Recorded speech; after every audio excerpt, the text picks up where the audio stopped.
Taste the Daily. விடியா திமுக அமைச்சர் Anitha R ராதாகிருஷ்ணனின் 1,26,00,000 ரூபாய் மதிப்பிலான அசையா சொத்துக்களை அமலாக்கத்துறை முடக்கியுள்ளது. ஸ்டாலின் தலைமையிலான திமுக அமைச்சர்கள் பலரும் ஊழல் மற்றும் சொத்து குவிப்பு வழக்குகளில் சிக்கியுள்ளனர். இதில் தற்போது பண மோசடி குற்றச்சாட்டின் கீழ் மீனவர் நலன் மற்றும் கால்நடைத்துறை அமைச்சர் அனிதா ஆர் ராதாகிருஷ்ணன் மீது நடவடிக்கை எடுக்கப்பட்டுள்ளது.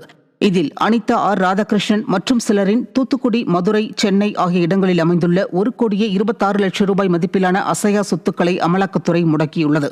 அவர்களது ஆவணங்களின்படி இந்த சொத்துக்கள் முறைகேடு மூலம் சேர்க்கப்பட்டதாக கூறப்படுகிறது. தஞ்சாவூர் மாவட்டம் பாபநாசம் அருகே தமிழக அரசையும் தனியார் கரும்பு ஆலை நிர்வாகத்தையும் கண்டித்து 787வது நாளாக கரும்பு விவசாயிகள் கருப்பு கொடி ஏந்தி போராட்டத்தில் ஈடுபட்டனர். திருமண்டங்குடி கிராமத்தில் செயல்பட்டு வந்த திரு ஆரூரான் தனியார் சர்க்கரை ஆலை நஷ்டம் ஏற்பட்டதாக கூறி திடீரென மூடப்பட்டது.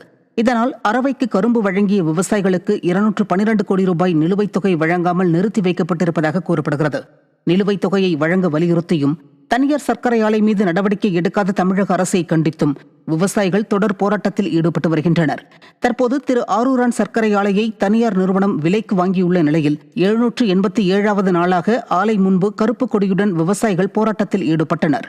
முன்னதாக போராட்டம் நடத்த வந்த விவசாயிகளை விடிய அரசின் ஏவல் துறை தடுத்து நிறுத்தி தனியார் ஆலை நிர்வாகத்திற்கு ஆதரவாக செயல்பட்ட சம்பவம் பரபரப்பை ஏற்படுத்தியது.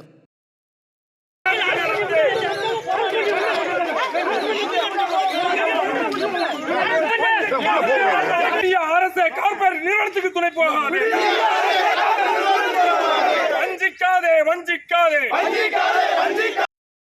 சென்னை மயிலாப்பூர் லஸ்கார்னரில் மழைநீர் வடிகால்வாய் பணிகளுக்காக தோண்டப்பட்ட பள்ளங்கள் முறையாக பராமரிக்கப்படாததால் நாகேஸ்வர ராவ் பூங்காவை சுற்றிய பகுதி முற்றிலும் சிதிலமடைந்துள்ளது.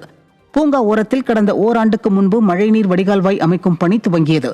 இதற்காக பூங்காவின் நடைபாதை முழுமையாக அகற்றப்பட்டதோடு உடற்பயிற்சி உபகரணங்களும் சேதப்படுத்தப்பட்டன.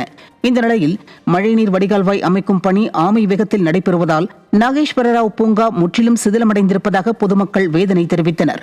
மேலும் பூங்கா பராமரிப்பதற்கான ஒப்பந்தம் கடந்த 2023ஆம் ஆண்டு முடிவடைந்த நிலையில் புதிய ஒப்பந்ததாரர்களுக்கு ஒப்பந்த புள்ளிகள் வழங்கப்படாமல் இருப்பதாகவும் நாகேஸ்வரராவ் பூங்காவை பயன்படுத்துவோர் குற்றம் சாட்டுகின்றனர்.